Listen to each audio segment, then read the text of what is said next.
The mountains and valleys of northwest Colorado compose some of the most spectacular terrain in all of North America.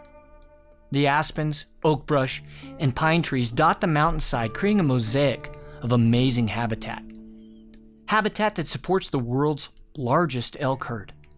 An elk herd that draws in thousands of archery hunters each September. During most archery hunts, just finding the elk proves to be the primary challenge. But during this hunt, finding the elk was never an issue. As each day, we witnessed hundreds of animals migrate from their beds in the mountaintops down to the food sources in the valley below. With hundreds of eyes, ears, and noses on alert, we could have never guessed that having too many elk to hunt would be our primary obstacle.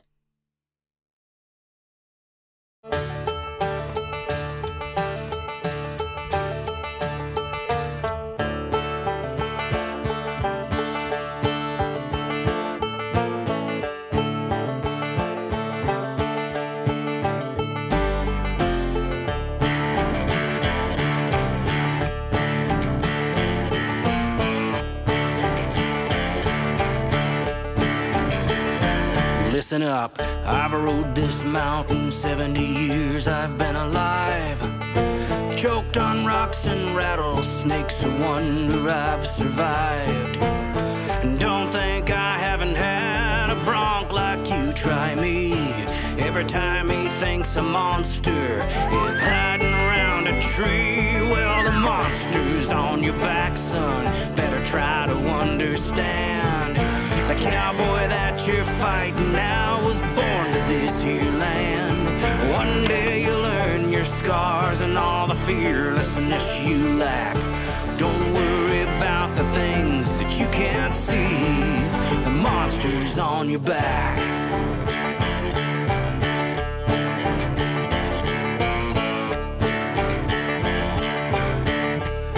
And there's a monster on your back.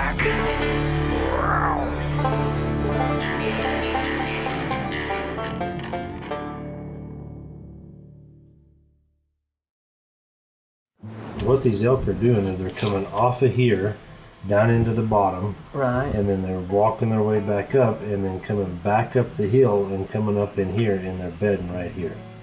Last night everything got up at 4 o'clock. They were up and everything was moving that way really slow. All right, well, I think that's the smartest bet, plan. Our very best bet is to try to leave them alone in the feeding. Right. Or we could jump in the Ranger and run up here on top and look at some of this too.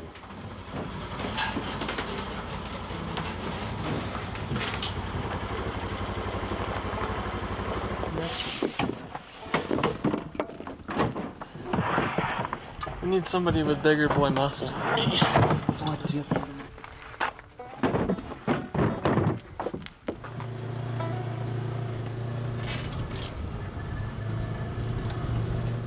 On this adventure, we were invited to hunt this amazing Colorado property managed by good friend Quentin Smith, owner of QRS Outdoor Specialties. He had completed many habitat projects throughout the property that added cover, water, prime forage, and created a paradise for rutting elk.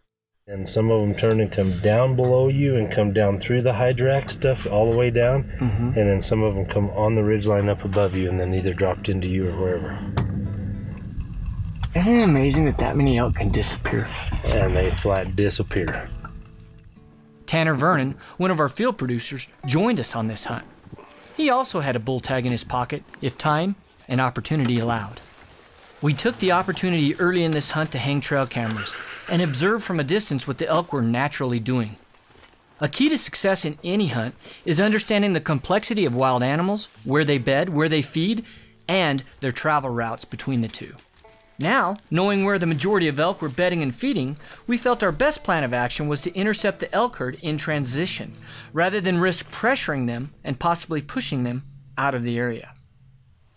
We got in here about probably 1 and popped up a blind, got it all set up, got it brushed in. We got a wallow right here in front of us, and Q's told us that he saw elk bed up this ridge earlier, so they went up there this morning and bedded, so we should be in a pretty good spot. Hopefully they'll come on by and give us a shot.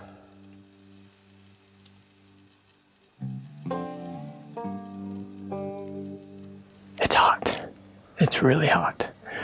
We came into this wallow and set up this blind today. And it took a little bit longer than we thought. That this is the same spot we sat last year when I was hunting with a recurve and I missed that bull right out there. So with the heat and the amount of elk that have moved in, we're hoping that they get primed up and we can go and run and gun for them, because that's a lot more fun. Tanner is probably a half a mile over on another wallow. Hopefully, as these elk come through, they're going to split up. Heck, we might even both get a shot at a bull. You never know.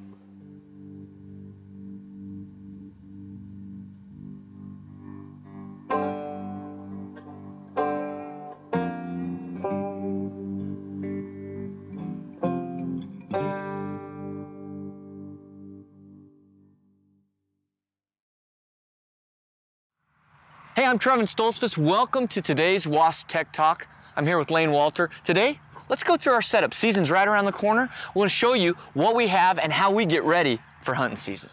Let's start with our arrows. I'm shooting a 350 spine VAP TKO from Victory. I really like the smaller diameter. It picks up a lot less wind when you're shooting in windy conditions.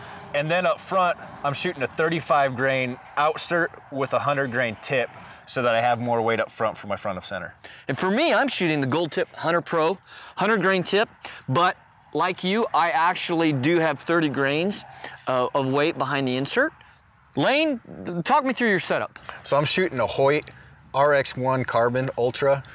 It's at 73 pounds and a 29-inch draw. And then for a rest, I'm shooting a Hamskea Hybrid Hunter Pro. I'm also shooting the Hoyt RX1, but mine is the shorter axle turbo. I'm at 68 pounds with a draw length about 27 and a half. This gives you a good base of what we're shooting as you maybe look at your equipment, and that way you have a baseline as you start to get your setup ready for hunting season. For this and more information that can help you be successful in the field, visit wasparchery.com and fling the sting.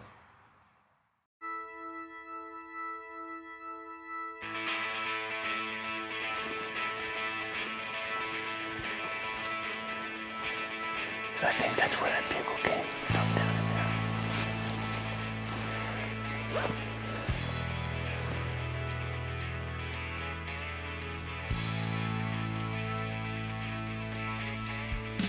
Pull out my boots and I'll sit out on that long walk home.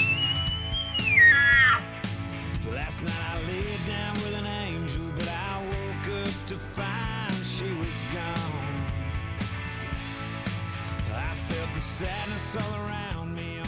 It's really amazing, at least for me and a lot of bow hunters I know, that this is what you wait for all year long. And every year, September to me it's one of my favorite months of the year. And you dream about getting into an elk fest, a bowl where you have 3 or 4 bulls just cranking, hot to trot. You got cows mealing, and it's just good to be back in Colorado, high country, in September.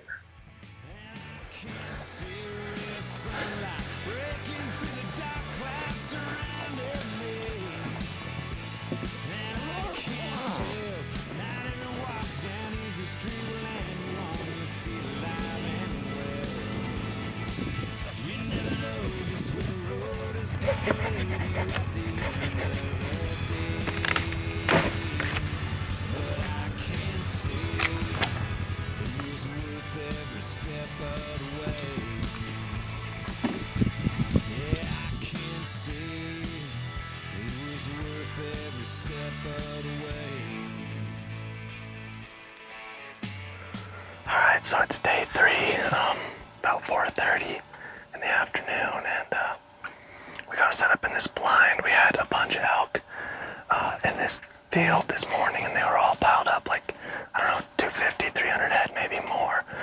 And so they all went up a couple draws down.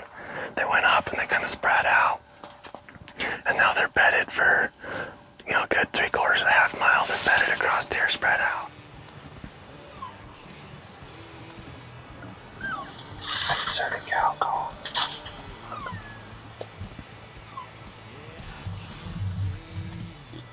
I can hear him.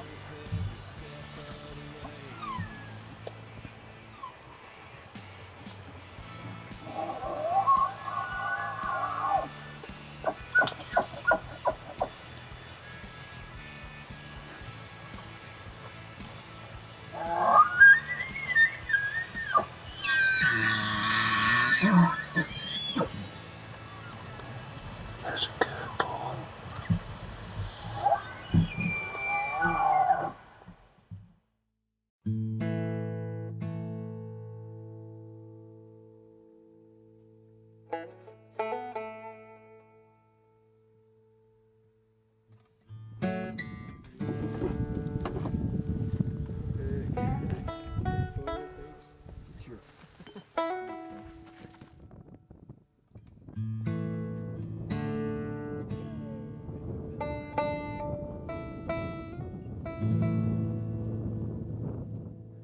As you can probably hear, the wind has really picked up this morning. We got back up on our high spot to glass, and these elk are doing what elk do, something different every day. Yeah. But we've got them in a draw that we think we can make a play on.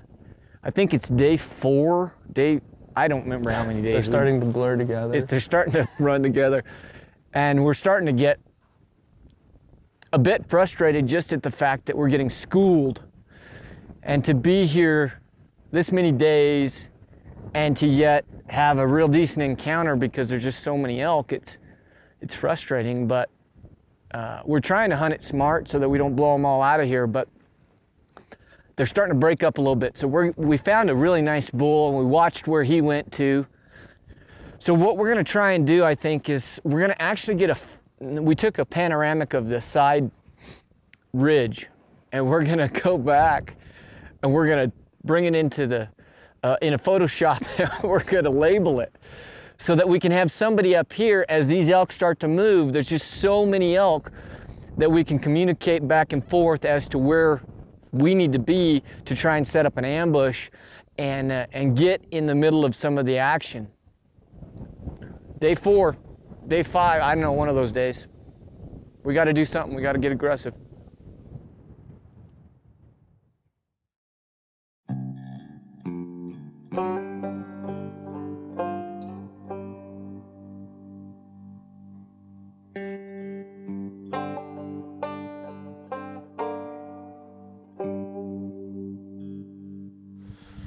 All right, let's move.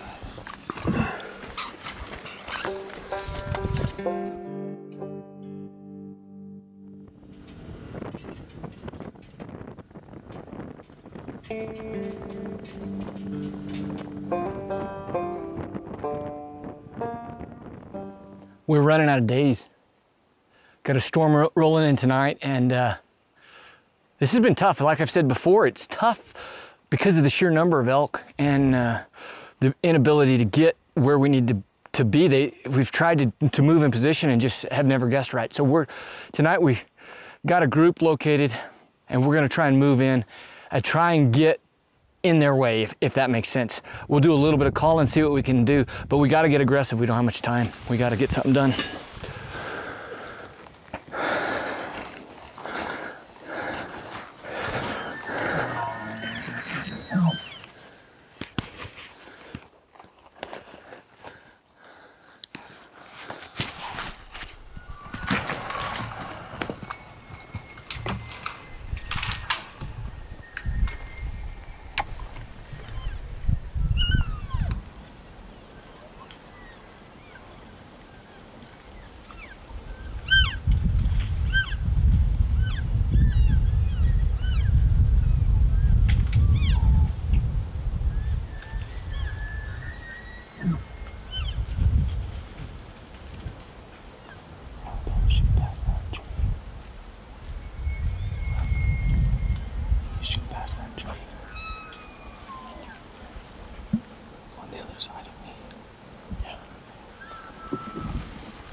Let's move. Let's move up around the corner.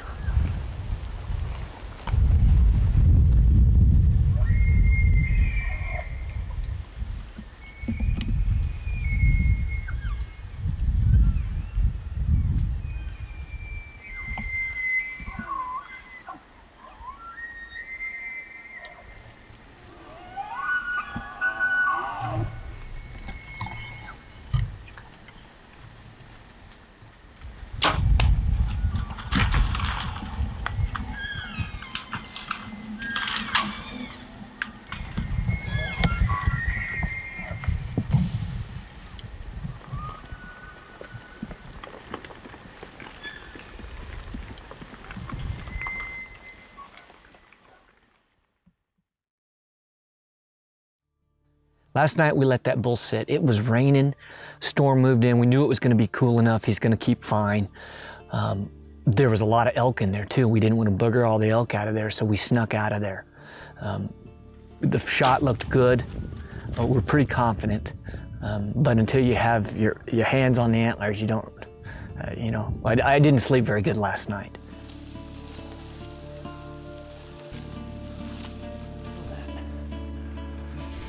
Thick stuff.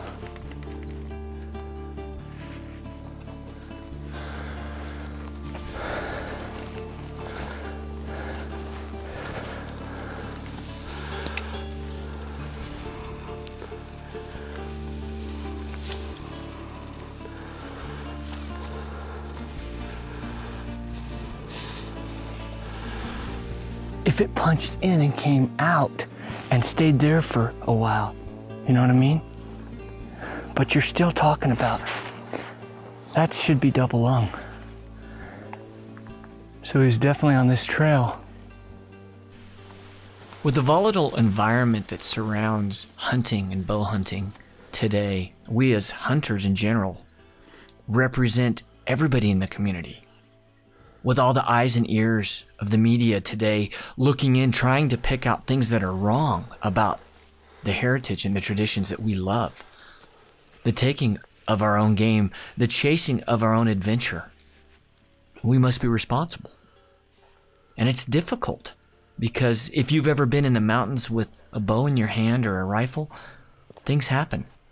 And hunting is a violent sport. Something has to die for you to be able to fill your freezer. We owe it to that animal and to our heritage to exhaust every avenue to recover that animal. I think we just got one lung, and an animal can go a long ways on one lung. He was still climbing at 100 yards. And I don't know how that could be possible. It doesn't make sense. The shot was good. We looked at it on video. And you do everything right. You practice hours, shoot every day, work on your bow hunting skills, your calling skills, to make that one moment in time, that magical moment, count. And last night, I'm guilty of maybe overconfidence. I'm guilty of maybe, perhaps, I counted some chickens before they were hatched. Got on the blood trail this morning and found the arrow. Found some blood. Now, we knew it was raining. It rained all night long. It was even raining this morning a little bit. That didn't help us. But as we went further and further and still found little traces of blood, we thought, he shouldn't go that. He shouldn't be going this far, uphill. And your heart just sinks. And so you continue to scour and you continue to do your due diligence, more than your due diligence, and you get help and you grid and you do all these different things, and he's not there. I don't know if this will ever even make a show, but this is real. When you release an arrow, it's final. I mean, you're a projectile with a tried and true broadhead, and you've practiced and you put it in the spot you want, and you expect to be able to rejoice and a freezer full of meat and the thrill of the chase, the adventure. And then it's gone. So for those of you who might look down on this situation, have compassion. Understand that bull hunting is a full contact sport. To be successful, something has to die. And in this situation, we weren't able to find it.